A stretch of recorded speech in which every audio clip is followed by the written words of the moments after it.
9వ తేదీ నుంచి అసెంబ్లీ సమావేశాలు ప్రారంభం కానున్నాయి. ఈ నేపథ్యంలో ఇవాళ ఎర్రవెల్లి ఫామ్ హౌస్ లో బీఆర్ఎస్ అధినేత కేసీఆర్ అధ్యక్షతన పార్టీ ఎమ్మెల్యేలు ఎమ్మెల్సీల సమావేశం జరగనుంది.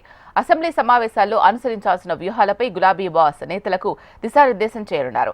రాష్ట్రంలో కాంగ్రెస్ అధికారం చేపట్టి ఏడాది పూర్తవుతుండగా రాష్ట్ర ప్రజలకు కాంగ్రెస్ ఇచ్చిన హామీలెన్ని, ఎన్ని అమలయ్యాయి, రాష్ట్ర ప్రభుత్వం చేసిన అప్పులెన్ని, ఏడాది కాలంలో ప్రభుత్వం ప్రారంభించిన నిర్మాణాలెన్ని, అదానీతో కాంగ్రెస్ ఢిల్లీ పెద్దల స్టాండ్, రేవంత్ ప్రభుత్వ స్టాండ్ ఒకటేనా, ఇలా ప్రతి అంశాన్ని అసెంబ్లీ సాక్షిగా ఎండకట్టేందుకు సిద్ధమవుతోంది గులాబీ పార్టీ.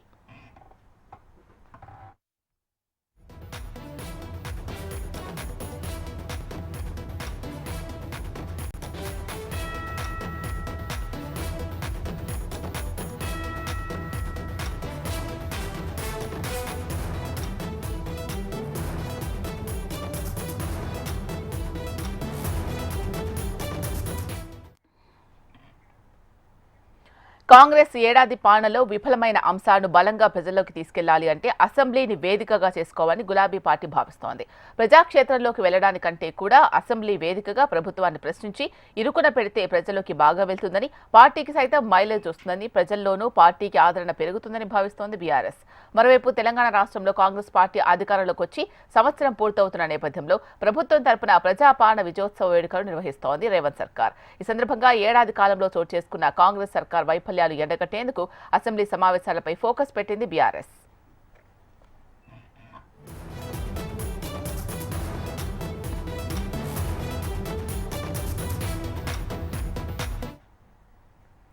ఇవాళ ఎర్రవెల్లి ఫామ్ హౌస్ లో ఉదయం 11 గంటలకు బీఆర్ఎస్ ఎమ్మెల్యేలు ఎమ్మెల్సీలతో ఆ పార్టీ అధినేత కేసీఆర్ సమావేశం కానున్నారు. అసెంబ్లీ సమావేశాల్లో లేవనెత్తాల్సిన అంశాలపై నేతలకు దిశానిర్దేశం చేయనున్నారు. ఏడాది కాలంలో కాంగ్రెస్ ప్రభుత్వం ఏం హామీలు అమలు చేసింది, కాంగ్రెస్ 6 గ్యారంటీల్లో ఎన్ని అమలయ్యాయి, ఎన్ని పెండింగ్ లో ఉన్నాయి, ఇలా ఏడాది కాలంలో విఫలమైన ప్రతి అంశాన్ని శాసనసభ వేదికగా ప్రజల్లోకి తీసుకెళ్లాలని భావిస్తోంది. ఈ నేపథ్యంలోనే అసెంబ్లీ సమావేశాలను కనీసం నెల రోజుల పాటు నిర్వహించాలని BRS working president KTR demand చేశారు.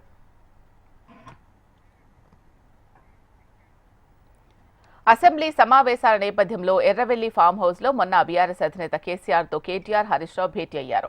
తాజా రాష్ట్ర రాజకీయాలు, కాంగ్రెస్ ప్రభుత్వం, సీఎం రేవంత్ అనుసరిస్తున్న విధానాలపై ఈ సమావేశంలో సుదీర్ఘంగా చర్చించినట్టు తెలుస్తోంది. ప్రజాపాలన విజయోత్సవాల్లో శాఖల వారీగా ఏం చెబుతున్నారు, సాధించిన అంశాలేంటి, విస్మరించిన వాటిపైన చర్చించినట్లు సమాచారం. అలాగే రేవంత్ ధోరణిపై ప్రత్యేకంగా చర్చించినట్లు టాక్. ఇక వ్యవసాయం, ఉద్యోగ నియామకాలు, విద్యుత్, నిరుద్యోగుల సమస్యలు, రైతుల రుణమాఫీ, రైతు భరోసా, నిరుద్యోగ భృతి, మహిళలకు 2,500 రూపాయల తదితర అంశాలపైన చర్చించినట్లు తెలుస్తోంది. లగచర్ల అంశం నుంచి మొదలుకొని రాష్ట్రంలో కొనసాగుతున్న ఆత్మహత్యలు, ప్రభుత్వం ఇచ్చిన 420 హామీల అమలులో వైఫల్యం, వ్యవసాయ రంగ సంక్షేమాన్ని బట్టి ప్రతి అంశం, ప్రజా సమస్యలపైన అసెంబ్లీలో ప్రభుత్వాన్ని ప్రశ్నిస్తాం అన్నారు కేటీఆర్, హరీష్ రావు.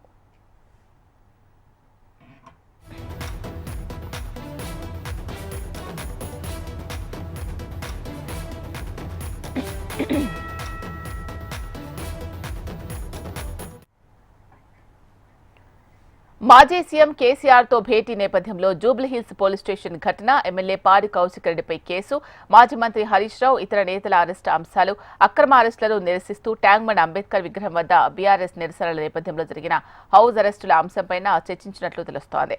ప్రభుత్వం అనుసరిస్తున్న ప్రజా వ్యతిరేక విధానాలు ఎండగట్టాలని, గ్యారంటీలు, హామీలు, గురుకుల విద్యా వ్యవస్థ, శాంతి భద్రతలపైన అసెంబ్లీ వేదికగా నిలదీయాలని నేతలకు కేసీఆర్ సూచించినట్లు సమాచారం.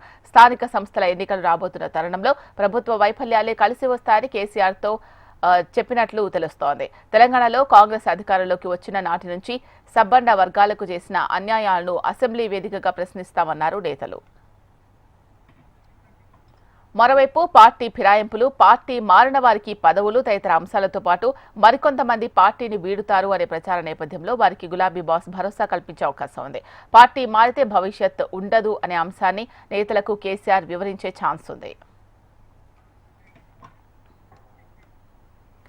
రైట్, ఈ సమావేశానికి సంబంధించి మరింత తాజా సమాచారం అందించడానికి మా ప్రతినిధి గోపాలకృష్ణ లైవ్ లో సిద్ధంగా ఉన్నారు. గోపాలకృష్ణ, చెప్పండి. యశిల మరికొద్దిసేపట్లో ఫామ్ హౌస్కి బీఆర్ఎస్ పార్టీకి సంబంధించినటువంటి ఎమ్మెల్యేలు ఎమ్మెల్సీలు చేరుకోబోతున్నారు. పార్టీ అధ్యక్షుడు ప్రతిపక్ష నేతగా ఉన్న కేసీఆర్ అధ్యక్షన శాసనసభ పక్ష సమావేశం జరగబోతోంది. బీఆర్ఎస్ ఎల్పీ అంతా కూడా సమావేశం అవ్వబోతున్నారు. ఇటు మండలిలోనూ అటు అసెంబ్లీలోనూ చర్చించాల్సినటువంటి అంశాలు, అలాగే ప్రభుత్వం ఇప్పుడు ప్రతిపక్షాన్ని ఇరుకునబెట్టేందుకు విద్యుత్ కొనుగోళ్లకు సంబంధించినటువంటి అంశాలు తెర మీదకి తీసుకొచ్చే అవకాశం ఉంది. దానిపై చర్చ చేసేటువంటి అవకాశాలు ఉన్నటువంటి నేపథ్యంలో దాన్ని ఎలా ఎదుర్కోవడంతో పాటుగా అలాంటప్పుడు ఎలా చర్చించాలి, ఏ అంశాలను ప్రస్తావించాలనేటువంటి అంశాలను కేసీఆర్ అటు ఎమ్మెల్యేలకు ఎమ్మెల్సీలకు దిశానిర్దేశం చేసేటువంటి అవకాశం కనబడుతోంది. మరోవైపు అసెంబ్లీలో బీఆర్ఎస్ పార్టీ ప్రతిపక్ష పార్టీగా లేవనెత్తాల్సినటువంటి అంశాలను కూడా తమ వ్యూహాన్ని కూడా ఎమ్మెల్యేలతో ఎమ్మెల్సీలతో కేసీఆర్ చెప్పేటువంటి అవకాశం కనబడుతోంది. ఎందుకంటే ఇప్పటికే లగచర్లకు సంబంధించినటువంటి అంశం కావచ్చు, బీఆర్ఎస్ పార్టీ ఎమ్మెల్యేలు ఎమ్మెల్సీలపై అలాగే బీఆర్ఎస్ పార్టీ కార్యకర్తలపై వస్తున్నటువంటి కేసులు, అరెస్టులకు సంబంధించినటువంటి అంశం కూడా అసెంబ్లీలో మాట్లాడాలని ఒక నిర్ణయానికి వచ్చినట్టుగా తెలుస్తోంది. ఈ నేపథ్యంలోనే తమ వ్యూహాన్ని ఎలా అవలంబించాలి, ఎవరు ఏం మాట్లాడాలనేటువంటి అంశాలను పార్టీ అధినేతగా ప్రతిపక్ష నేతగా కేసీఆర్ ఎమ్మెల్సీలకు వివరించబోతున్నారు. మరోవైపు పార్టీ రాబోయేటువంటి అసెంబ్లీ ఎన్నికల్లో పార్టీకి సంబంధించినటువంటి నాయకులు ఎవరెవరు ఏం మాట్లాడాలి, ప్రభుత్వాన్ని ఇరుకునబెట్టేందుకు, అలాగే ప్రభుత్వం నుంచి వచ్చినటువంటి విమర్శలకు ఏం సమాధానం ఇవ్వాలి అనేటువంటి కోణంలో కూడా చర్చ జరిగేటువంటి అవకాశం కనబడుతోంది. ఇప్పటికే చాలా అంశాలు, అంటే కేసీఆర్ అసెంబ్లీకి వస్తారా రారా అనేటువంటి ఒక అంశం, గతంలో ఆయన ఒకరోజు మాత్రమే అసెంబ్లీకి, ఇప్పుడు కనుక ఒకవేళ అసెంబ్లీకి వస్తే గత కొన్ని నెలలుగా మనం చూస్తున్నాం, రేవంత్ రెడ్డి ఎక్కడ మాట్లాడినా కూడా, ఏ సభకు వెళ్ళినా కూడా ఆయన చివరిలో కేసీఆర్ని అసెంబ్లీకి రావాలని కోరుతూ వస్తున్నారు.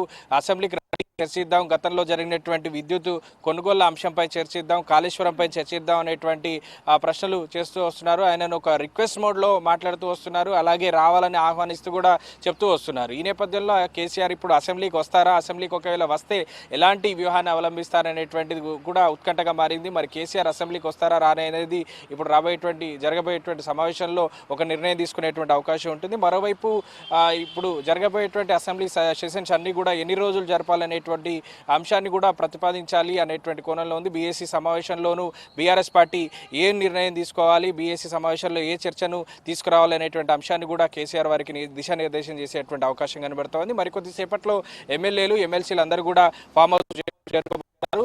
లంచ్ కూడా అరేంజ్ చేశారన్నట్టుగా తెలుస్తోంది. సో ఎమ్మెల్యేలు కేసీఆర్ వీళ్ళందరూ కూడా సుమారుగా 2-3 గంటల పాటు చర్చించేటువంటి అవకాశాలు అయితే కనబడుతున్నాయి. ఈ సమావేశం మధ్యాహ్నం 3 గంటల వరకు కూడా కొనసాగుతుందనేటువంటి సమాచారం ఉంది. Right, thank you Gopalakrishna.